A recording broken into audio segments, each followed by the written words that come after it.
も、桃の木桃です。この動画では死亡遊戯で飯を食う第5話から第7話で描かれたゲームゴールデンボスの解説考察動画をしていきます。今回の動画では発信機について、ゲームのルール解説、ミシロとリコの出会いについて、大きな改変シーンたちについて、玄関チームと露天風呂チームのその後について解説していきます。今回のゲームはかなりアニオリがあったので、原作と比較しながらじっくり振り返っていきたいと思います。なお、第5話で描かれた金子パパとの接触方法の違いやみかんちゃんのゲーム参加理由についての解説は前回の動画で取り扱っているので、まだ見てない方はそちらの動画からご覧ください。こちらの動画では勇気が目を覚ましたシーンから解説していきます。誰よりも遅く目を覚ますのはいつものことですが、今回はかなりゲームが進行してから目が覚めました。これは勇気も察していた通り、体内にある発信機を取り除いていたためです。取り除く治療をしていたがゆえに遅れたのか、発信機を持ち込んだペナルティであえて遅らされたのかは定かではありませんが、不利なスタートとなってしまいました。ゲームが終わった際のエージェントとの会話がアニメでは若干省略されていたので、こちらで保管させていただきます。私は最後だったのはペナルティですか？という勇気からの質問に、ご想像にお任せします。私から言えることがあるとすれば、さすがにあれは看過できなかったのでしょうね。我々の存亡に関わることですから。と言っています。電子書籍版特典の SS では、勇気のエージェントが敵対組織の人物を処理するシーンが描かれています。ここで殺された人物が金子パパという考察も流れていますが、確証はありません。エージェントの仕事はプレイヤーの介入やマネジメントだけでなく、敵対組織に対抗する業務も担っているということですね。まあやっていることがやっていることですからね。デスゲームの被害者家族がゲームを潰そうとするのは自然な流れですよね。そういった組織に対抗するための人材でもあるわけですね。イカゲームシーズン2でも似たような描写がありましたね。主人公と被害者家族が結託して主催の闇を暴くために発信機を歯に仕込んでゲームに参加しますが、死亡遊戯同様寝ている間に摘出されてしまいます。デスゲームの恒例行事ですね。起きて最初に出会った第一ゲーム人東に何者だと問われましたが、これは玄関チームなのか露天風呂チームなのかを見分けるための合言葉となっていました。怪しいものではございません以外を答えた人は玄関チームとみなし、攻撃する取り決めをしていたため、東は襲いかかってきたということですね。その後、ルールについての会話が行われました。今回のゲームはゴーストハウス、スクラップビル同様の脱出型。金の札と銀の札があり、それを対象の下駄箱まで持っていくことで長靴を手に入れることができ、それを履いて出口まで行くことでゲームクリアとなります。この長靴を履いていないと、玄関前の床の電撃で即死。片足に長靴を履いてケンケンで脱出しようとしたり、下駄を自作したり、とにかく長靴を履かないで不正な脱出を試みたプレイヤーは上に設置してある銃に狙撃されます。このゲームは大きく次のようにエリア分けされています。露天風呂エリア、勇気たちが目覚めた内湯エリア、そして3つ目が風呂場を抜けた先にある脱衣所から玄関にかけてのエリア。原作ではこのエリアのみでしたが、アニメではさらに通路が迷路のような構造に作り変わっていました。私たち視聴者や玄関チームは出口付近の様子を見ていたので、金の湯と銀の湯の存在に気がついていましたが、勇気たち出遅れ組の露天風呂チームは玄関チームの見張りもあったため、出口付近には近づけず、そのことに気がついていませんでした。よって露天風呂は一つだと思い込んでしまっていたのが勇気たちの大敗につながってしまいました。普通の銭湯であれば男湯と女湯があるように、露天風呂のエリアは2つある。不調続きだった勇気はその点を見逃してしまっていたということですね。6話の最後でどうしてなぜ気づかなかったというセリフはそんな背景からの発言でした。ほぼ壊滅してしまった露天風呂チームの描写後、まさかの勇気とリコが向かい合うシーンで6話が幕を閉じます。同時視聴配信の時もまさかの展開にすごく動揺したのを覚えています。実はこの2人、原作では会うのはもう少し後なんですよね。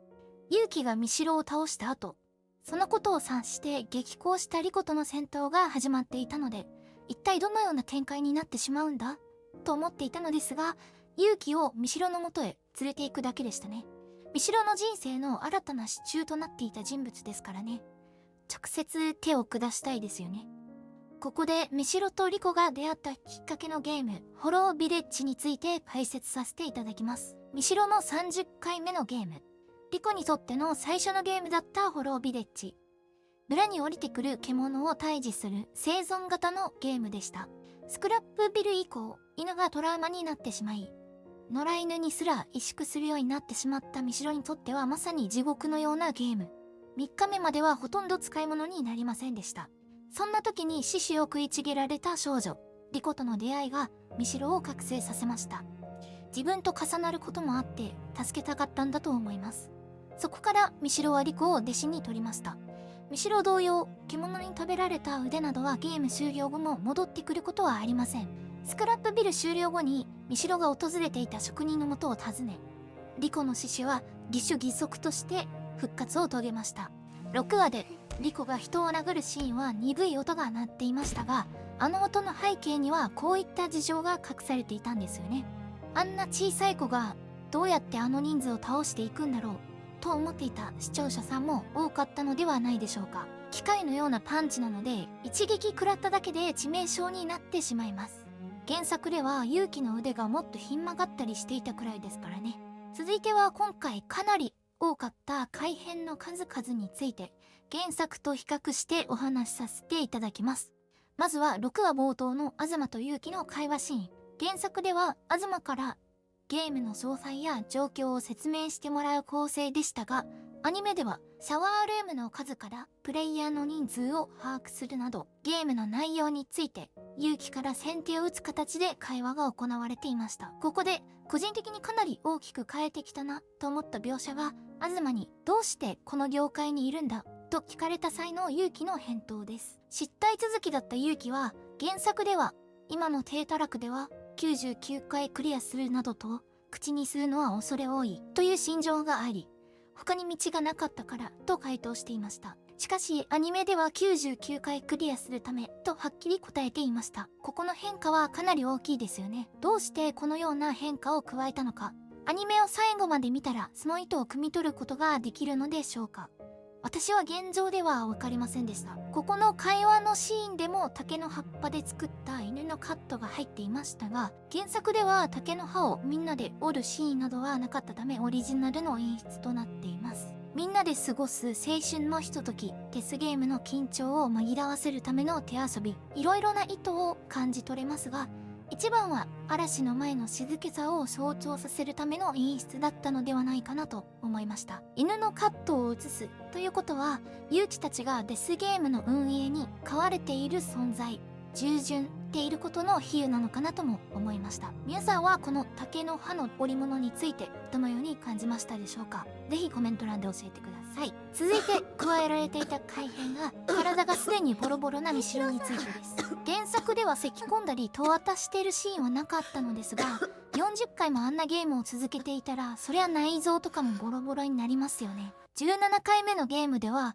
廃校を舞台とした脱出型のゲームで、拘束を破るとペナルティが与えられるというルールで、両手両足そして内臓の一部にペナルティが与えられました。芋虫のように這いずってなんとかクリアしたそうです。この時の後遺症がああいう形となって残っているのかなとも思いました。続いては X でもかなり議論されている勇気対ミシロのシーンについてです。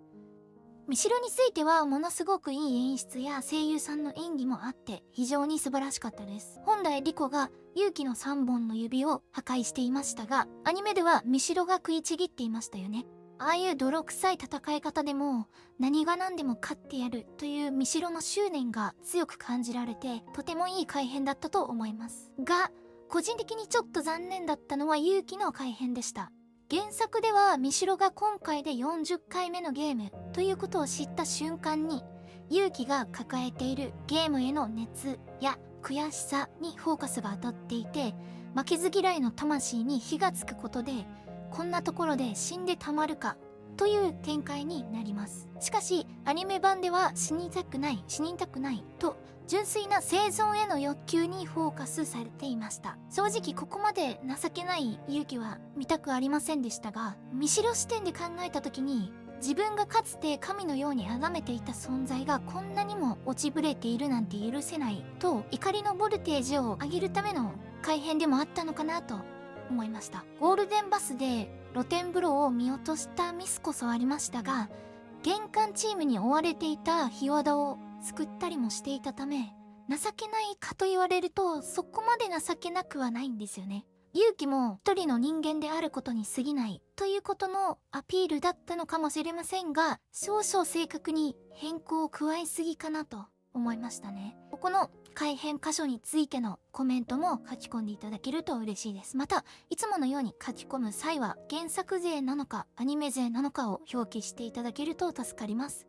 来週の同時視聴配信前のトークテーマにさせていただきます。改変箇所最後に触れていくのが勇気対リコのラストシーンです。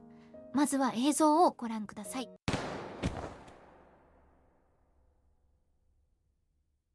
ということで一瞬過ぎて初見だと何が起こったのか分かりませんでしたよね。おそらく長靴を履いていない勇気に対する発砲の流れ弾をリコが頭に食らって即死。勇気は札に当たって生還したのだと思います。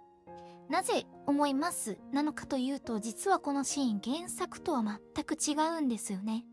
原作では感電死した遺体が転がっていて、その遺体を長靴を履いた勇気が蹴り上げ、リコの素肌がその遺体と接触して感電死します。ここの手に汗握る攻防は漫画でもぜひ読んでいただきたいです。アニメ版では防腐処理の綿が転がっていたものの遺体はありませんでした。ということは消去法で銃撃により遺体が撃たれ続けたのかなとも思ったのですが、そんなに連射するタイプの銃ではありませんでしたし、そもそもこの床に電気が流れているという確証も得られないため、ちょっと疑問の残るシーンとなってしまいました。撃たれたリコの体は床についてそうで、